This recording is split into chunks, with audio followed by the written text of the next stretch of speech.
Assalamualaikum warahmatullahi wabarakatuh. Kembali lagi di channel podcast horor punya cerita. Kali ini Mimin akan menceritakan sebuah cerita horor yang berjudul Angkot Jatinangor, di mana cerita tersebut ditulis oleh akun Twitter Bristory. Dan semua informasi mengenai Bristory sudah Mimin taruh di kolom deskripsi. Seperti apakah ceritanya? Sebelum mendengarkan cerita ini, alangkah lebih baiknya jika kita membaca basmalah terlebih dahulu. Bismillahirrohmanirrohim. Aku Rizky, mahasiswa angkatan 2005 salah satu kampus di Jatinangor, Jawa Barat. Yang akan kuceritakan kali ini adalah peristiwa yang kualami sendiri pada tahun 2006. Seperti mahasiswa lain yang berasal dari luar daerah di mana letak kampus berada, aku yang berasal dari Sukabumi harus ngekos juga. Tempat kosku nggak terlalu jauh dari kampus, masih bisa dijangkau dengan jalan kaki untuk pulang dan pergi sekolah. Dan sama juga dengan sebagian besar anak kos lainnya, aku juga mengandalkan transportasi umum kalau harus ke tujuan agak jauh. Salah satunya angkot. Ngomong-ngomong soal angkot, boleh dibilang aku sangat jarang menggunakannya karena tempat kos berada di tengah-tengah, jadi kalau mau kemana-mana masih bisa dijangkau dengan berjalan kaki. Kalau mau ke tempat tujuan jauh, naik apa dong? Nah, kalau melihat letak di mana Jatinangor berada, yaitu di antara kota Bandung dan Sumedang, aku dan teman-teman kalau memang ingin berpergian cari hiburan ke kota besar akan lebih memilih ke Bandung. Untuk menuju ke Bandung kami akan menggunakan bis Damri sebagai alat transportasi. Karena kalau naik angkot entah kapan akan sampai, abadi macetnya. Ya begitu, aku jarang naik angkot kalau nggak terpaksa. 15 tahun yang lalu, Jatinangor masih terbilang sepi, belum seramai sekarang. Angkot masih belum banyak jumlahnya, angkot juga masih sedikit penumpangnya. Jarang sekali aku melihat angkot yang penuh penumpangnya. Kenapa aku sampai memperhatikan penumpang angkot waktu itu? Ada alasannya. Jadi begini, pada semester awal aku kuliah, sempat beredar cerita seram mengenai angkot. Ya, namanya cerita seram, pasti akan cepat menyebar di kalangan mahasiswa dan masyarakat sekitar. Waktu itu beredar cerita yang katanya di sekitar Jatinangor ada angkot setan. Cerita yang berawal dari katanya ada mahasiswa yang ditemukan pingsan di pinggir jalan pada malam hari. Usut punya usut, sebelum pingsan, dia naik angkot dari arah Cilenyi mau menuju Jatinangor. Ternyata angkot yang dia tumpangi berisi hantu atau setan atau jurik atau apalah sebutannya. Lalu mahasiswi ini ketakutan setengah mati sampai akhirnya jatuh pingsan. Aku sih percaya nggak percaya dengan cerita itu, tapi tetap seru aja kalau ada teman yang menceritakannya lagi. Hitung-hitung hiburan. Tapi sikap skeptisku itu berkesudahan ketika akhirnya aku mengalami sendiri kejadian seram di dalam angkot. Kejadian yang masih aku ingat detailnya sampai hari ini. Waktu itu awal tahun 2006, aku pulang mudik ke Sukabumi karena memang ada liburan panjang. Cukup lama aku di rumah sebelum akhirnya harus kembali ke kampus Jatinangor. Mungkin sama dengan mahasiswa lain, ketika awal-awal kuliah aku masih sangat merindukan rumah. Jadi sangat betah kalau sudah pulang kampung, berat rasanya untuk kembali ke kampus lagi. Waktu itu juga sama. Malas sekali rasanya aku balik ke Jatinangor. Makanya memutuskan untuk berangkat sore aja. Gak apa kalau harus sampai tengah malam. Tapi ya walaupun begitu, aku tetap harus berangkat. Harus kuliah. Aku ingat sekali kalau hari Jumat aku ada jadwal kuliah awal. Makanya memutuskan untuk berangkat dari Sukabumi hari Kamis sore. Singkatnya, jam 3 sore aku sudah ada di terminal. Biasanya aku naik bis jurusan Sumedang, tapi entah kenapa hari itu aku sama sekali nggak melihat penampakannya. Nggak ada bis ke Sumedang. Sampai menjelang jam 5, aku masih belum juga melihat bis yang aku tunggu-tunggu itu. Daripada sampainya tengah malam, naik bis Garut aja dah. Begitu pikirku dalam hati.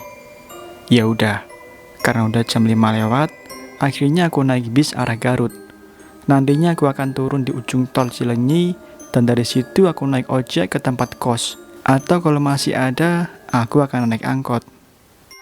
Kamis itu cuaca Sukabumi gerimis seharian. Mendung sudah pasti jadi kepastian. Aku pikir hanya di Sukabumi saja yang seperti itu, tapi ternyata enggak. Sepanjang jalan hujan tak berkesudahan dengan intensitas ringan sedang.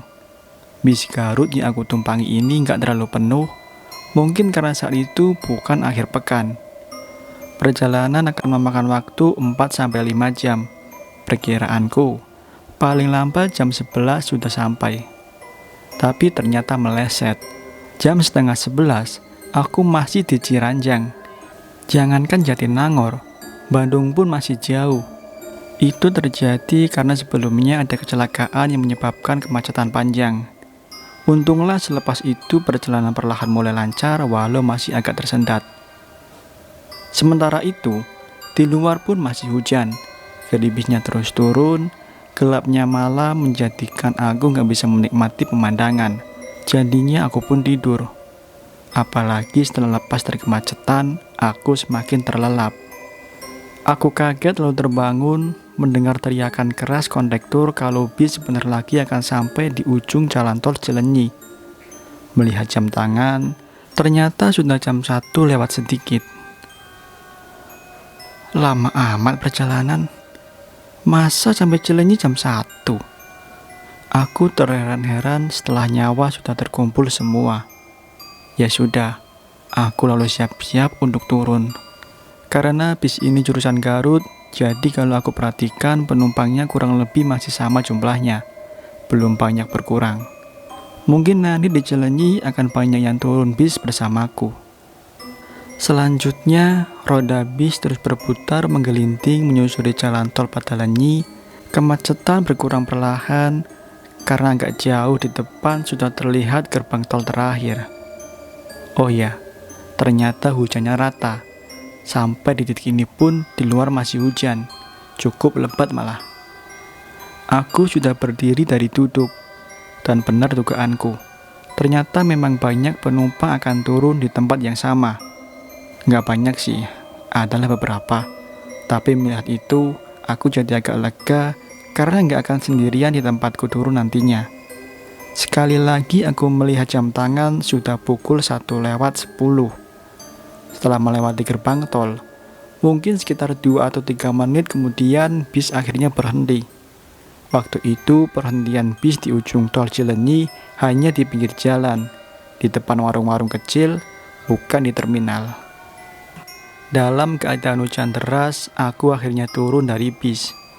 Bersama dengan beberapa penumpang lain, kami berlarian menuju arah berbeda, menghindari hujan deras supaya nggak basah kuyup.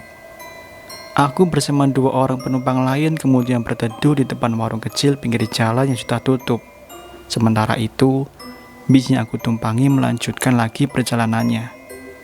Beberapa menit lumayan kami berdiri berteduh, sampai akhirnya nggak lama kemudian ada 2 motor ojek datang mendekat. Aku yang masih berharap masih akan ada angkot dan melihat hujan juga semakin deras, nggak terlalu bersemangat melihat 2 ojek itu. Lalu membiarkan 2 orang yang bersamaku untuk pergi naik 2 ojek, meninggalkan aku sendirian. Ya, akhirnya aku sendirian karena memilih tetap berdiri berteduh di depan warung gelap dengan masih berharap ada angkot yang akan lewat. Saat itu, mungkin karena hujan deras dan sudah lewat tengah malam, suasananya sangat sepi, kendaraan yang lewat melintas hanya sesekali. Begitu terus selama beberapa menit ke depan. Lalu, entah hanya perasaan saja atau gimana, tapi aku merasa kalau tiba-tiba suasana semakin sepi dan hening. Mengesampingkan suara hujan, sama sekali nggak ada pergerakan atau suara lainnya.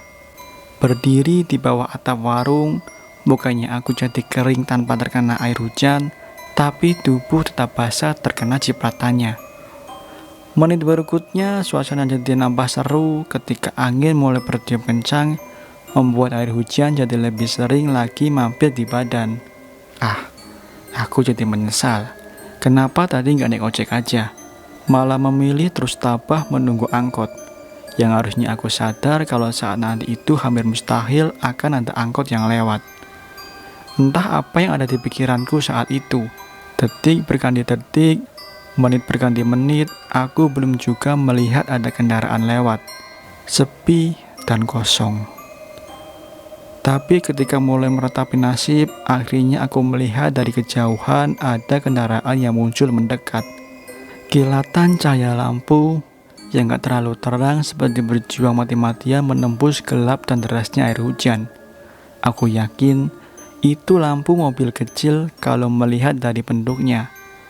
Terus aku perhatikan, lampu mobil berjalan ke arahku, mendekat dan semakin mendekat. Hujan deras membuat aku belum juga melihat sang empunya lampu dengan jelas. Semoga ini angkot, semoga ini angkot. Begitu harapanku dalam hati. Ternyata benar, itu adalah angkot.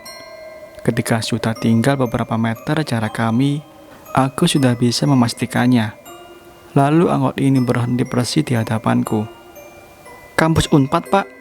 tanyaku kepada supirnya. Pak supir mengangguk, lalu aku masuk ke dalam angkot. Walaupun kursi depan kosong, tapi aku memilih duduk di belakang. Entah apa alasannya waktu itu. Setelah sudah di dalam, aku akhirnya tahu kalau angkot ini dalam keadaan kosong. Penumpangnya hanya aku seorang. Karena itulah aku memilih untuk duduk di dekat pintu. Gak apalah, terkena air hujan. Toh sudah nyaris basah kuyup sejak dari warung tadi. Sepertinya Pak supir gak berniat untuk mengganggu penumpang lain. Setelah aku naik, dia lalu menjalankan mobilnya walau perlahan. Dalam derasnya hujan, kami menembus malam, menyusuri jalan yang masih sangat sepi, sama sekali gak ada kendaraan. Mungkin karena udah tengah malam dan hujan deras pula. Begitu pikirku dalam hati ketika melihat itu semua. Melihat kalau sama sekali nggak ada kendaraan lain di jalan raya kecuali angkot yang sedang kutumpangi ini. Aneh sih, tapi ya sudahlah. Ada satu keanehan lagi. Aku merasakan kalau angkot berjalan sangat-sangat pelan. Tapi itu terjadi mungkin karena angkot dalam keadaan kosong. Jadi Pak sopir berjalan pelan supaya dapat angkot penumpang nanti di depan. Mungkin begitu. Sementara di luar, hujan masih turun dengan derasnya. Aku terus saja melihat ke depan memperhatikan jalan. Di kejauhan, aku sudah melihat ada lampu lalu lintas atau lampu merah, atau lampu stopan, kalau kata orang Bandung. Kalau sudah sampai di lampu merah ini, kami akan berbelok ke kanan, menuju kampus dan tempat kosku berada.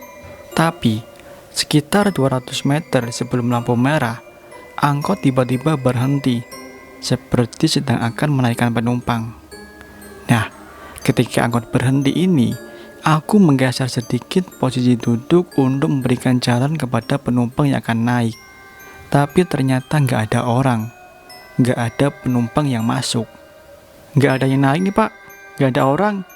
Begitu aku bilang ke Pak supir.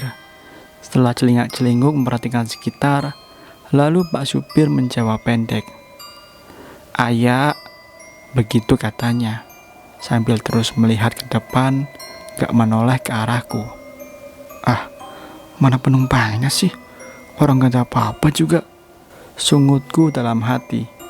Setelah berhenti sebentar, angkot kemudian berjalan lagi, berjalan pelan. Aku yang masih kebingungan kembali melihat ke depan, memperhatikan jalan. Tapi belum juga sampai lampu merah, lagi-lagi angkot berhenti. Sama seperti sebelumnya, angkot seperti sedang atau menaikkan penumpang, padahal nggak ada orang sama sekali. Sekali lagi aku bilang ke Pak sopir, "Nggak ada orang Pak, kosong." Pak sopir terus menatap ke depan, lagi-lagi menjawab, "Ayak," yang artinya ada. Aku semakin bingung, mana penumpangnya sih? Sama, lalu angkot kembali berjalan. Bedanya kali ini jalannya lebih cepat, gak sepelan seperti sebelumnya. Karena angkot sudah berjalan cukup cepat, aku yang tadinya duduk sangat dekat dengan pintu dan menghadap ke depan, jadi bergeser sedikit ke dalam, membuat aku jadi menghadap ke samping, bukan ke depan lagi. Nah, ketika menghadap ke samping inilah, aku akhirnya melihat sesuatu yang mungkin jadi jawaban kenapa angkot ini tadi berhenti 2 kali secara misterius. Aku kaget tak terkira, merinding sejadi-jadinya. Karena ternyata sudah ada 2 penumpang di dalam. Mereka duduk di belakang, berhadapan, keduanya laki-laki. Kapan mereka masuk? Aku yang duduk di samping pintu sejak tadi gak melihat mereka sama sekali. Sementara itu angkot berjalan semakin cepat, aku yang mulai semakin ketakutan sudah gak lagi memperhatikan jalan. 2 lelaki ini terus menundukkan wajah, sementara aku memandang mereka sesekali. "Pak, kiri pak, kiri pak." Begitu aku bilang ke Pak sopir. Akhirnya memberanikan diri untuk minta angkot berhenti, aku semakin ketakutan. Setelah bilang begitu, kemudian lagi-lagi aku menoleh ke belakang. Betapa kagetnya aku ketika melihat ternyata 2 penumpang seram ini sudah gak duduk di tempatnya semula. Mereka sudah bergeser mendekat, yang satu duduk di hadapan, yang satu lagi duduk persis di belakangku. Saat inilah aku dapat melihat wajah mereka dengan jelas. Sangat menyeramkan, wajah keduanya pucat berlumur darah, seperti baru saja mati karena kecelakaan. Tercium juga bau amis anjir yang sangat tidak mengenakan. Aku semakin panik, lalu aku refleks menggebrak langit-langit angkot dengan keras. "Berhenti pak, berhenti!" Aku berteriak begitu. Kemudian angkot yang tadinya melaju cepat perlahan mulai mengurangi kecepatannya. Ketika angkot sudah sangat pelan berjalan, aku nekat melompat turun. Hasilnya aku jatuh terduduk di pinggir jalan. Gak apalah, yang penting bisa berhasil keluar. Lalu aku melihat angkot menyeramkan itu terus melaju pelan, sampai akhirnya hilang di telan gelap.